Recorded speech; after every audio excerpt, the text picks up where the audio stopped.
Qui veut prendre la parole pour l'humeur du jour? Moi, je suis travailleur handicapé. Je travaille dans un centre social, je fais le ménage.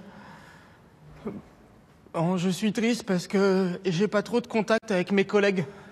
De toute façon, ils me prennent pour un DI, alors... Mais t'es pas déficient intellectuel, Max, tu parles 14 langues. Oui, mais je les parle toutes avec le même accent, l'accent neuneux, tu vois. L'autre jour, un collègue neurotypique m'a montré quelque chose, c'est du solide, alors qu'on a parfois l'impression que pour les neurotypiques, les mots sont flous.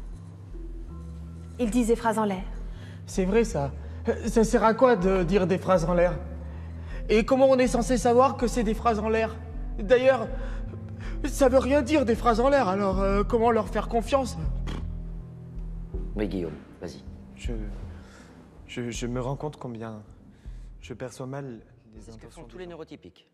Ils parlent d'eux-mêmes pour établir un contact. C'est absurde, je vois pas l'intérêt. Moi, je comprends. J'arrive pas toujours à avoir la réponse adéquate, mais quand mes amis neurotypiques le font, je les laisse faire. Et comment répondre? Peut-être en se confiant à son tour, non? En se confiant à son tout. C'est que moi, je suis plus à l'aise quand on parle de l'enquête. Et c'est plus logique. Vous enquêtez sur quoi cette fois-ci? Je n'ai rien le droit de dire.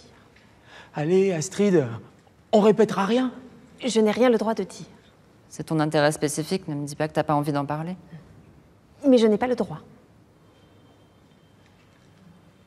Cela dit, nous avons tous signé un accord stipulant que ceux qui se disaient ici ne devaient pas en sortir. Ah oui. Alors...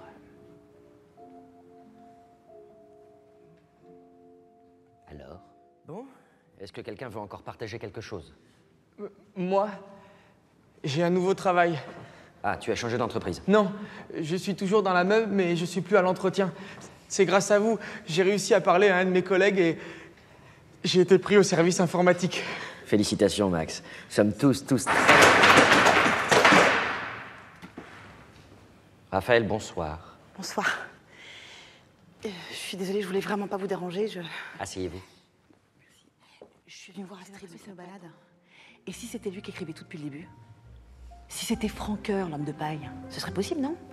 Techniquement, oui. J'ai reconnu qu'il s'agissait de la même écriture, mais cela fonctionne dans les deux sens. Un ambigramme. Pas tout à fait, non. Alors là, vous m'avez perdu. Mais si, Lamarck écrit des romans pointus qui sont pas très lucratifs. Ça pourrait être aussi lui qui se cache derrière le pseudo Eric Ernest pour écrire des romans policiers. Mais pour sauver la face, il aurait demandé à son ami Franqueur d'endosser le rôle. Voilà. Bon, tout ça reste bien entre nous, on est bien d'accord? Soyez sans crainte, Raphaël. Un secret ne peut pas être aussi bien gardé qu'entre les mains d'une personne autiste. À condition de bien préciser que c'en est un, parce que des fois, avec les neurotypiques, c'est pas clair. Hein. Ok, alors là, c'est un secret très, très secret. D'accord? Hein? Voilà. Évidemment.